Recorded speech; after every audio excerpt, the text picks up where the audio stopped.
A billionaire who built her life eliminating risk was forced to stop at a red light that wasn't supposed to be red. Outside her window stood two boys who knew her name before she ever spoke to them.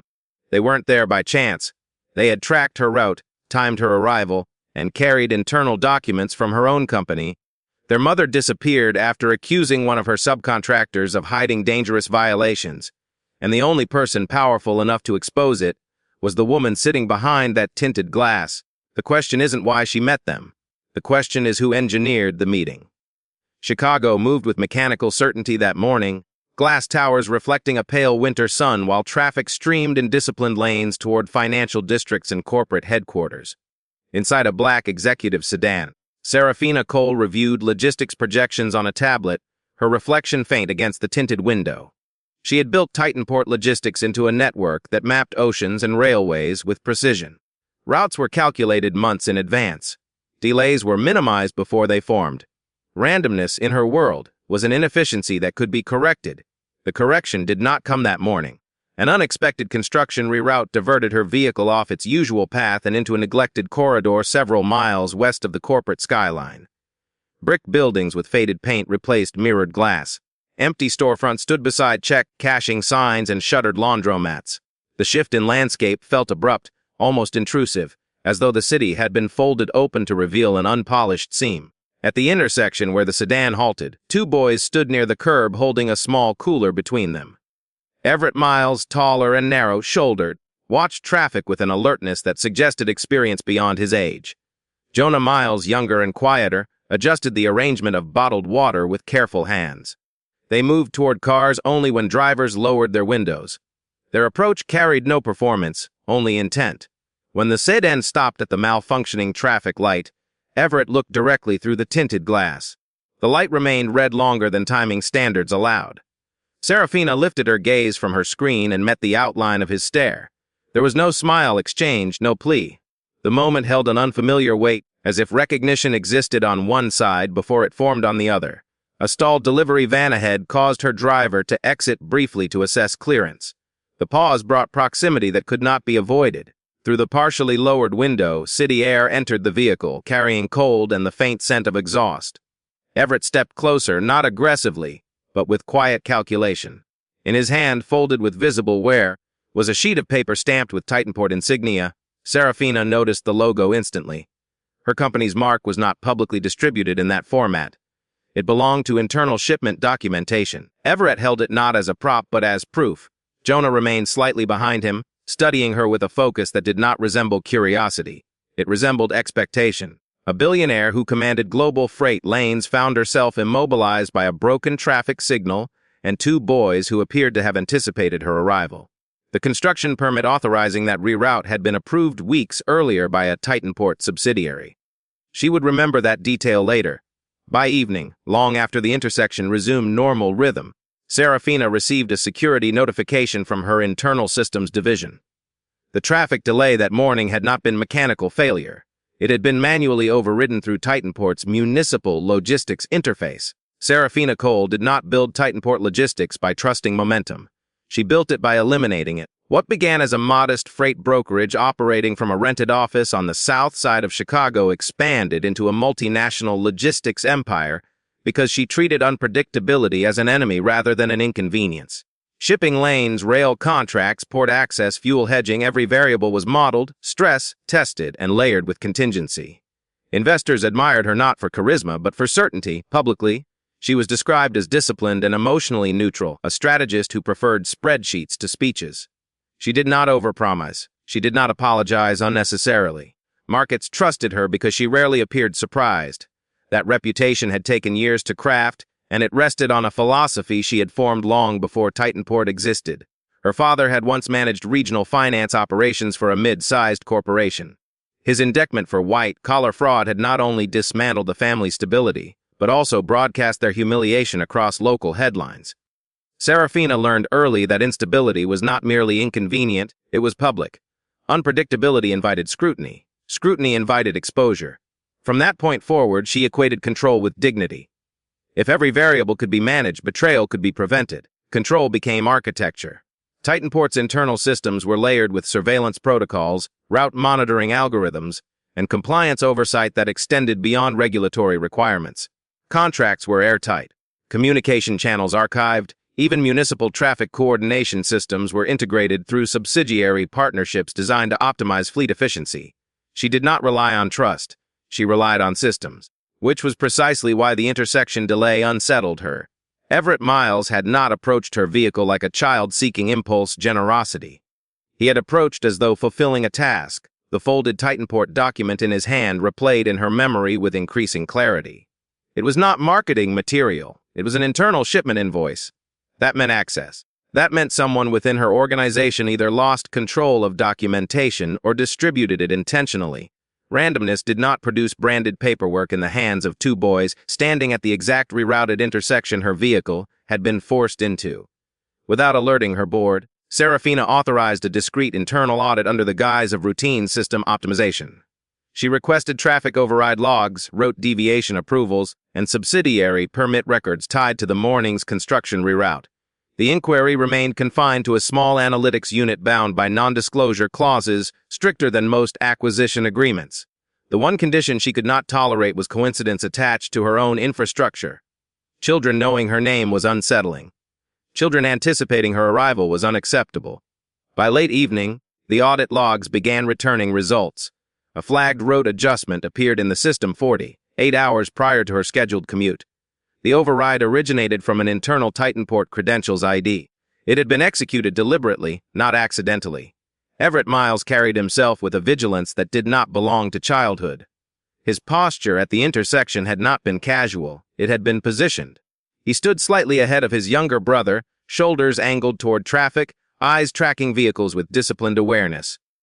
Every movement appeared measured, as though he had already calculated which cars were worth approaching and which were not. There was no theatrical desperation in his stance. There was intention. Jonah moved differently. He remained close but not hidden, clutching a weathered spiral notebook against his chest instead of calling out to drivers. His gaze shifted less toward traffic and more toward faces behind glass, studying expressions as though memorizing reactions. The notebook, creased and softened by repeated handling, contained rough sketches, warehouses, delivery trucks, shipping containers stacked beneath cranes. The imagery did not match the neighborhood around them. It matched infrastructure.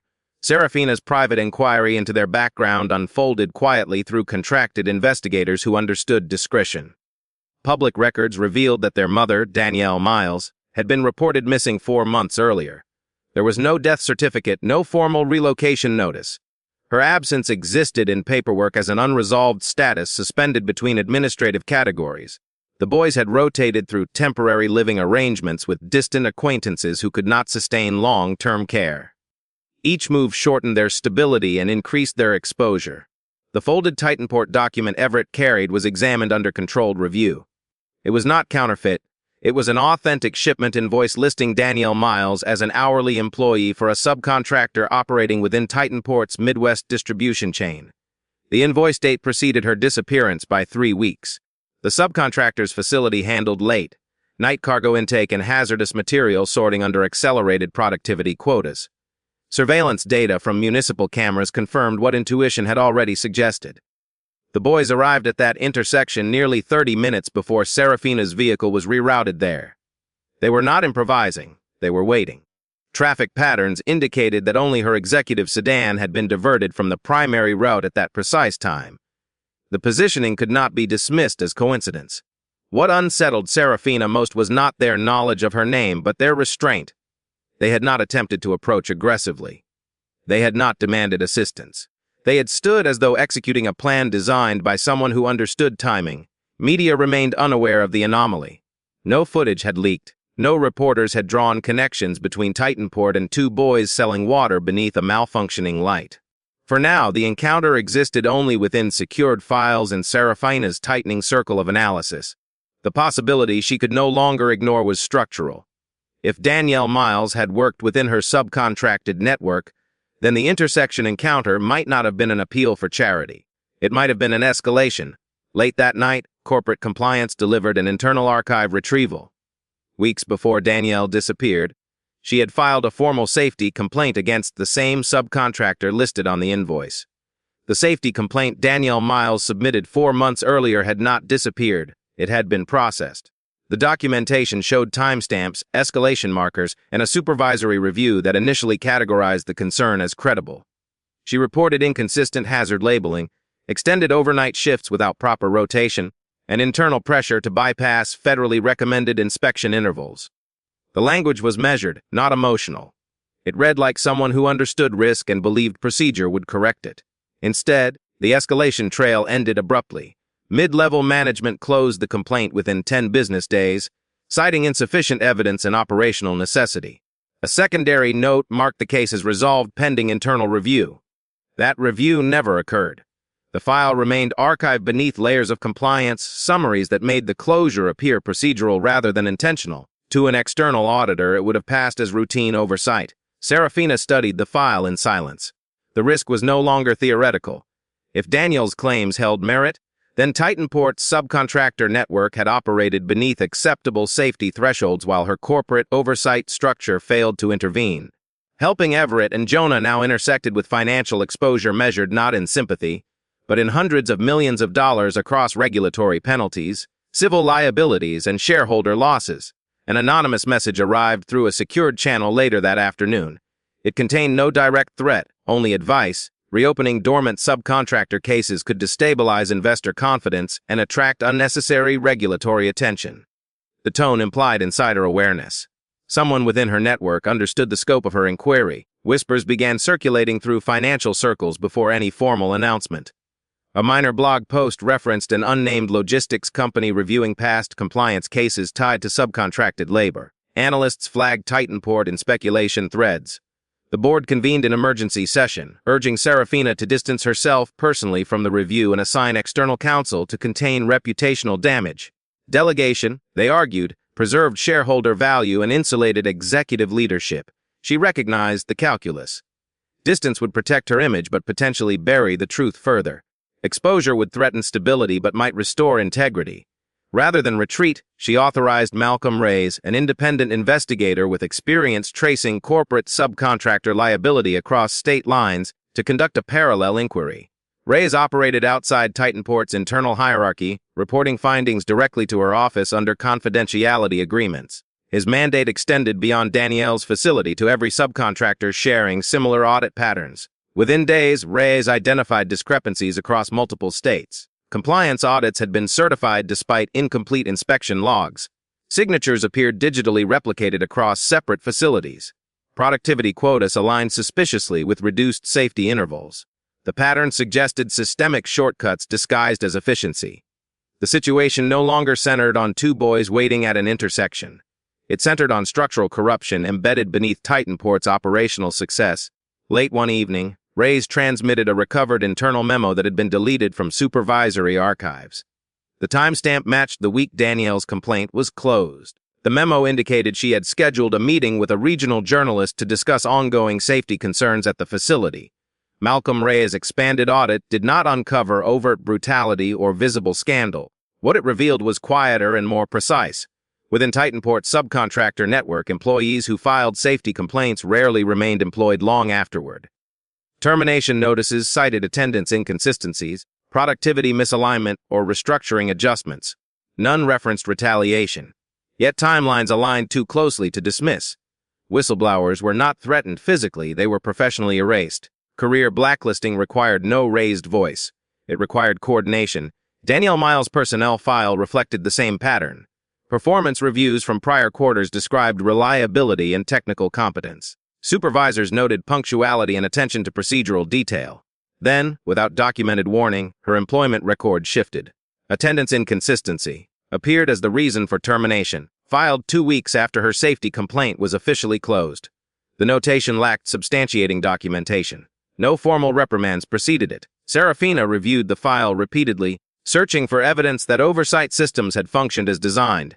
Instead, she found proof of distance. Titanport's subcontractor audits were structured to verify productivity metrics and shipment accuracy. Labor conditions, though technically monitored, relied heavily on internal reporting from the very managers whose bonuses depended on uninterrupted output. The architecture she built prioritized efficiency. Integrity was assumed, not independently verified. For the first time since founding Titanport, She confronted a possibility that unsettled more than financial volatility. Her empire may have benefited indirectly from suppressed complaints. She had not ordered intimidation. She had not authorized retaliation. Yet her systems created incentive structures where silence aligned with profit. That realization fractured the certainty she carried into every negotiation room.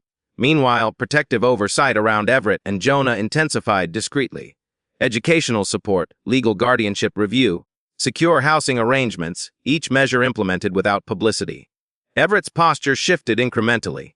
He no longer scanned every doorway when entering a room at Serafina's office. Jonah filled additional pages of his spiral notebook with drawings of cargo ships navigating open water rather than docked containers stacked tightly in warehouses.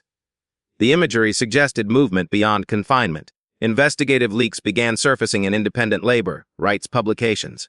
Anonymous sources referenced irregular subcontractor practices within a major Midwest logistics network. Titanport's name appeared indirectly at first, then more explicitly as analysts connected public filings with regulatory anomalies. The narrative forming outside corporate walls no longer centered on isolated mismanagement. It suggested systemic design. The boys had not approached her vehicle seeking generosity. Their positioning at that intersection, their possession of documentation, their restraint, it all pointed toward intent. They sought recognition of what had been buried. They sought accountability. Serafina's response shifted accordingly. This was no longer damage control intended to stabilize market perception. It was exposure of structural fault lines she had once believed were secure. Late that evening, Malcolm delivered confirmation of a deeper breach. A senior Titanport executive had personally authorized closure of Danielle's complaint despite internal advisories recommending further review. The senior executive identified in Malcolm Ray's report responded swiftly and strategically. In a formal internal statement, he denied suppressing Danielle Miles' complaint and reframed her termination as a documented performance issue.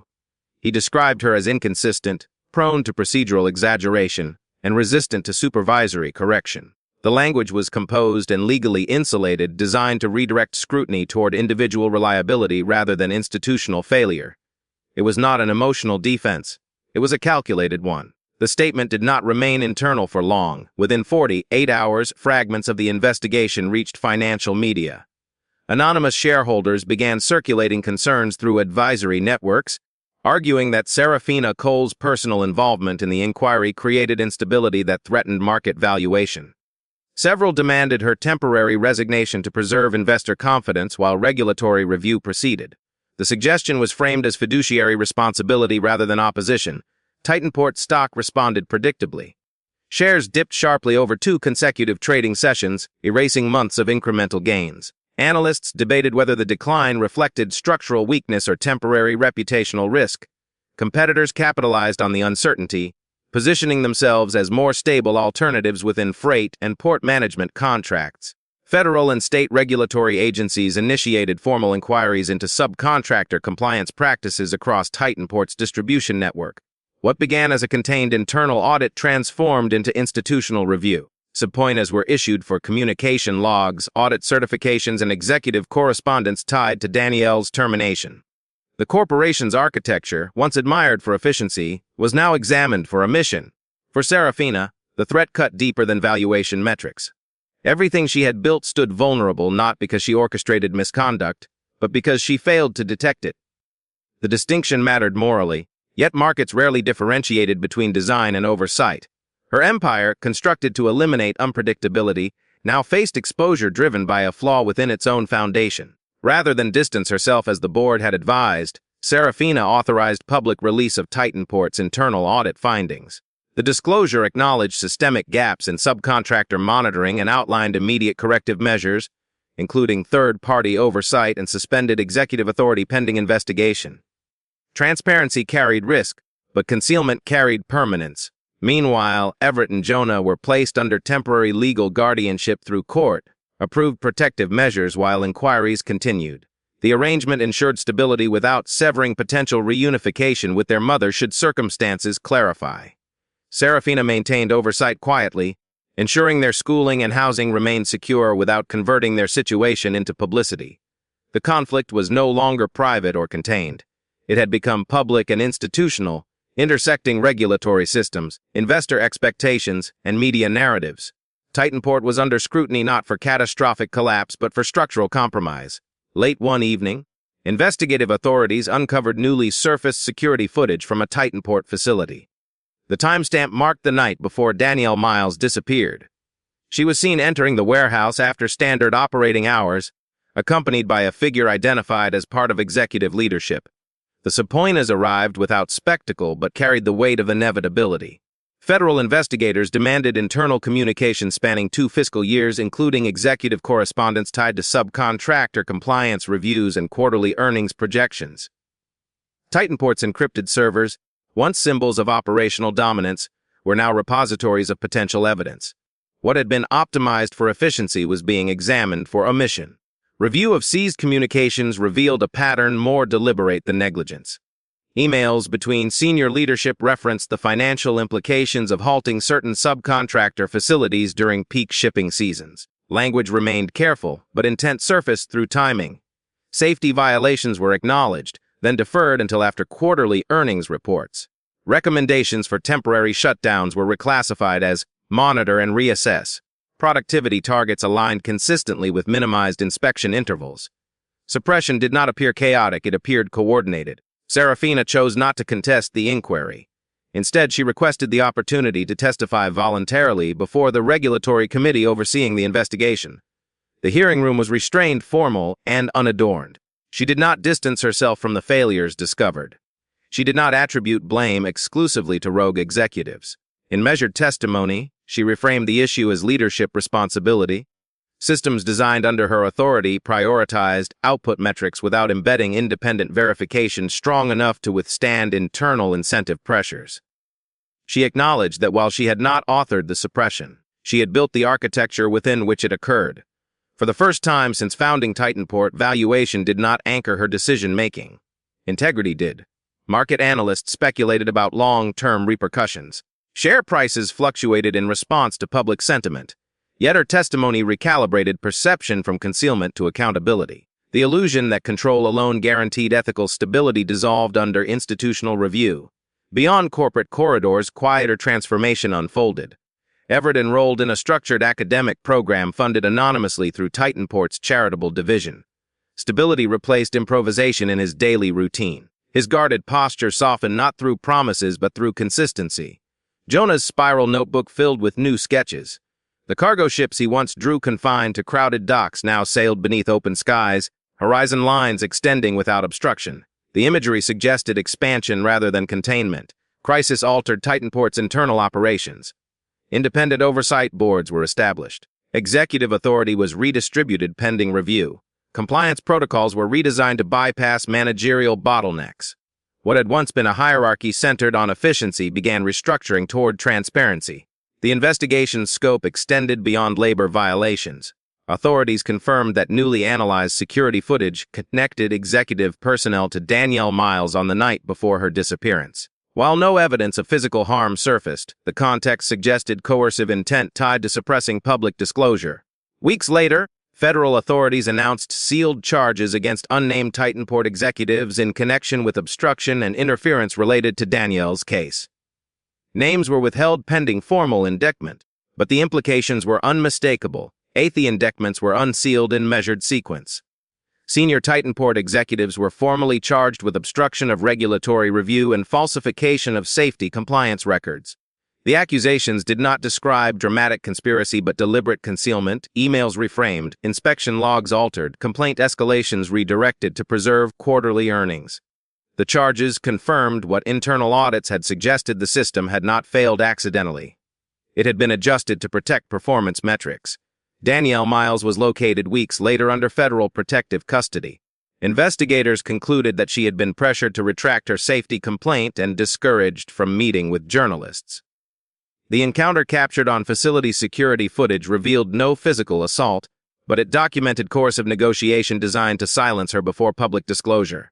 When she resisted, intimidation replaced persuasion. Her disappearance had not been fatal. It had been strategic isolation. Titanport's restructuring unfolded publicly. Independent compliance authorities were installed across all subcontractor networks nationwide. Labor reporting channels were redesigned to bypass direct managerial filtration. Quarterly earnings presentations began including third-party safety certification data alongside profit metrics. The company's identity shifted from silent efficiency to transparent recalibration. Serafina established a permanent oversight board dedicated exclusively to subcontractor welfare, staffed by external regulators and labor rights advocates unaffiliated with Titanport's internal leadership. The board possessed veto authority over facility operations pending safety review. For investors, it signaled reduced margin flexibility. For employees, it signaled acknowledgement. Everett and Jonah were reunited with their mother under secured housing arrangements coordinated through federal assistance. The reunion did not unfold as spectacle. It occurred quietly, documented only through legal confirmation and monitored stability checks. Stability, not sentiment, defined the moment. The boys waiting at the intersection had not been an act of desperation. It had been a calculated attempt to reach the only authority capable of forcing institutional visibility. The most unexpected revelation surfaced through internal compliance review. The broken traffic light that diverted Serafina's vehicle months earlier had been manually overridden by a mid-level compliance officer within Titanport's Municipal Integration Division. His credentials matched the flagged audit logs. Interviews revealed that he had discovered irregular subcontractor suppression patterns but lacked executive clearance to escalate effectively. He engineered the reroute as a last attempt to force executive attention without leaking confidential data externally.